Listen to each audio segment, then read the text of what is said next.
உங்களுக்கு சாதாரணமா உக்காந்துட்டு இருக்கும் போதோ இல்லாட்டி ரெஸ்ட் எடுக்கும் போது கூட மூச்சு வாங்குற மாதிரி இருக்கா? அதோட சேர்ந்து செஸ்ட் ரொம்ப ஹெவியா இருக்கு, இல்லாட்டி நான் ரொம்ப டீப்பா பிரெத் எடுத்தேன்னா எனக்கு செஸ்ட் பெயின்ஃபுல்லா இருக்கு அப்படிங்கிற மாதிரி சுச்சுவேஷன் இருந்தா, இதை நிறைய பேஷண்ட் ஆஸ்மா நினைச்சுக்கிட்டோ இல்ல சாதாரண ஒரு லங் ப்ராப்ளம் நினைச்சிட்டு இக்னோர் பண்ணிட்டு இருக்காங்க. இது ரொம்ப சீரியஸான கண்டிஷனா சொல்லக்கூடிய ப்ளூரல் எஃப்யூஷனா கூட இருக்கலாம். இந்த ப்ளூரல் எஃப்யூஷன்ல உங்க நுரையீரலை சுத்தி நீர் சேர்றதுனால இந்த ப்ராப்ளம் எல்லாம் உங்களுக்கு வரதுக்கான சான்ஸ் நிறைய இருக்கு. இதை அப்படியே நம்ம இக்னோர் பண்ணிட்டோம்னா நம்ம லங்ஸை சுத்தி இருக்கிற ஃப்ளூயிட் நம்ம லங்ஸை ஸ்லோவா கம்ப்ரெஸ் பண்ணி நம்ம லங்ஸை விரிவடைவு செய்யாம நம்மளுக்கு அதிக மூச்சு திணறலை ஏற்படுத்தி ரெஸ்பிரேட்டரி ஃபெயிலியர் வரதுக்கான சான்ஸ் கூட இருக்கு. ஸோ இந்த வீடியோல ப்ளூரல் எஃப்யூஷன்னா என்ன, அது என்ன மாதிரியான சிம்டம்ஸ் கொடுக்கும், அது எப்படி டயக்னோசிஸ் பண்றது, அதுக்கு எப்படி கரெக்டான ட்ரீட்மெண்ட் எடுக்கிறது,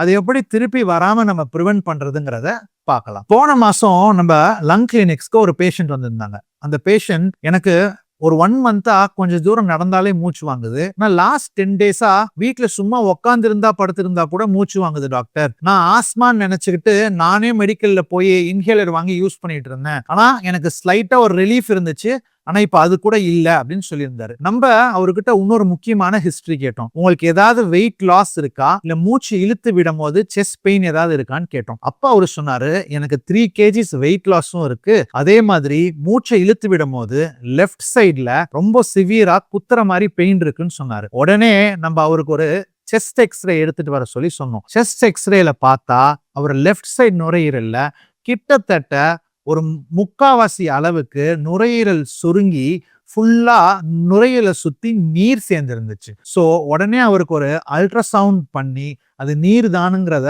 கன்ஃபார்ம் பண்ணிட்டோம். ஒரு நல்ல விஷயம் என்னன்னா, கிட்டத்தட்ட 1.5 லிட்டர் ஃப்ளூயிட் அவர் நுரையீரல் இருந்து நம்ம ரிமூவ் பண்ண உடனே அவரோட எல்லா சிம்டம்ஸும் சரியாயிடுச்சு. மூச்சு வாங்குறது குறைஞ்சிருச்சு, இருமல் குறைஞ்சிருச்சு, செஸ்ட் பெயின் குறைஞ்சிருச்சு. இதுதான் ப்ளூரல் எஃப்யூஷன். இந்த ப்ளூரல் எஃப்யூஷனோட மிக முக்கியமான சிம்டம் என்னன்னு பாத்தீங்கன்னா மூச்சு திணறல். இந்த மூச்சு திணறல் நடந்தாதான் மூச்சு வாங்குறதுங்கிறது மட்டும் இல்லாம உட்கார்ந்து இருந்தா கூட, ஏன் படுத்திருந்தா கூட மூச்சு வாங்குது அப்படின்னா அது ப்ளூரல் எஃப்யூஷனா இருக்கலாம். இந்த ப்ளூரல் எஃப்யூஷன்ல சளி எதுவும் வராம இருமல் வரதுக்கான வாய்ப்பு நிறைய இருக்கு.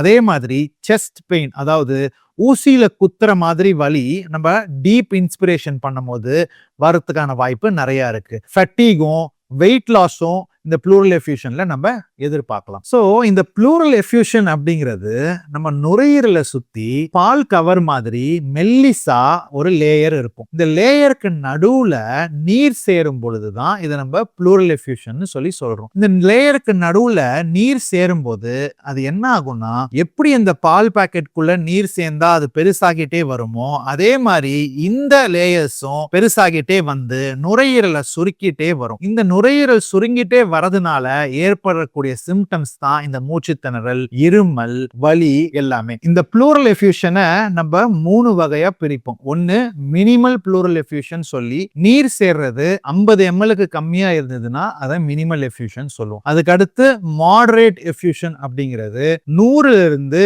500 ml வரைக்கும் மாடரேட் எஃப்யூஷன் அப்படின்னு சொல்லுவோம். மூணாவது லார்ஜ் ப்ளூரல் எஃப்யூஷன்ங்கிறது 500 ml இருந்து 1 லிட்டர் 1.5 லிட்டர் வரைக்கும் நம்ம லார்ஜ் ப்ளூரல் எஃப்யூஷன் சொல்லுவோம். சோ இந்த நீர் சேர்ற குவான்டிட்டியை பொறுத்து அதுக்கு தகுந்த மாதிரி நமக்கு சிம்டம்ஸ் வரும். சில சமயம் நமக்கு இந்த ஸ்மால் இல்லாட்டி மினிமல் ப்ளூரல் எஃப்யூஷன் இருந்ததுன்னா எந்த சிம்டம்ஸும் இல்லாம கூட இருக்கலாம். வெறும் ஃபீவர், வெயிட் லாஸ் மட்டும் இந்த பேஷண்ட்ஸ்க்கு வரலாம். எப்பயாவது ஒரு தடவை ஒரு இருமல் மட்டும் வரதுக்கான வாய்ப்பு இந்த மினிமல் ப்ளூரல் எஃப்யூஷன்ல இருக்கு. இந்த ப்ளூரல் எஃப்யூஷன் வரதுக்கான காரணங்கள் என்ன? இந்த ப்ளூரல் எஃப்யூஷன் இந்த ஒரு காரணத்தினால மட்டும்தான் வரும் நம்மளால சொல்ல முடியாது. மெயினா இந்த ப்ளூரல் எஃப்யூஷனை நம்ம 2 வகையா பிரிக்கிறோம். ஒன்னு எக்ஸுடேட்டிவ் ப்ளூரல் எஃப்யூஷன், ரெண்டாவது டிரான்சுடேட்டிவ் ப்ளூரல் எஃப்யூஷன். இந்த எக்ஸுடேட்டிவ் ப்ளூரல் எஃப்யூஷன்ல நீர்ல இருக்கிற புரதத்தோட குவான்டிட்டி, அதாவது புரோட்டீன் குவான்டிட்டி நிறைய இருக்கும். இது டைரக்டா லங்லயோ இல்ல ப்ளூராலையோ ஏற்படக்கூடிய பிரச்சனைனால வரதுக்கான வாய்ப்பு நிறைய இருக்கு. ஆனா இந்த டிரான்சுடேட்டிவ் ப்ளூரல் எஃப்யூஷன்ல நம்ம புரதத்தோட குவான்டிட்டி, புரோட்டீனோட குவான்டிட்டி கம்மியா இருக்கும். இது மற்ற உறுப்புகள் ஏதாவது ஒரு ஃபெயிலியர் ஏற்பட்டா அதனால நுரையீரலை சுத்தி நீர் சேர்றதுக்கான வாய்ப்பு இதுல அதிகம் இருக்கு. இந்த எக்ஸுடேட்டிவ் ப்ளூரல் எஃப்யூஷன் யூசுவலா ஒரு சைடுல வரும். இந்த டிரான்சுடேட்டிவ் ப்ளூரல் எஃப்யூஷன் ஆல்மோஸ்ட் ஆல்வேஸ் ரெண்டு சைட்லயும் நீர் சேர்ற மாதிரி வரும். ஸோ இந்த எக்ஸுடேட்டிவ் ப்ளூரல் எஃப்யூஷனை பொறுத்த வரைக்கும் இது டிபி தான் இந்தியால மிக முக்கியமான காரணம். டிபில வரலாம். ரெண்டாவது நிமோனியான்னு சொல்லக்கூடிய லங் இன்ஃபெக்ஷன்ஸ்ல வரலாம். மூணாவது புற்று, அதாவது கேன்சர்ல இந்த நீர் சேர்றதுக்கான வாய்ப்பு நிறைய இருக்கு. நாலாவது பல்னரி எம்பாலிசம் சொல்லக்கூடிய நுரையீரல் இல்லாட்டி ஹார்ட்ல இருந்து நுரையீரலுக்கு வரக்கூடிய இரத்த குழாயில ஏதாவது அடைப்பு ஏற்பட்டாலோ.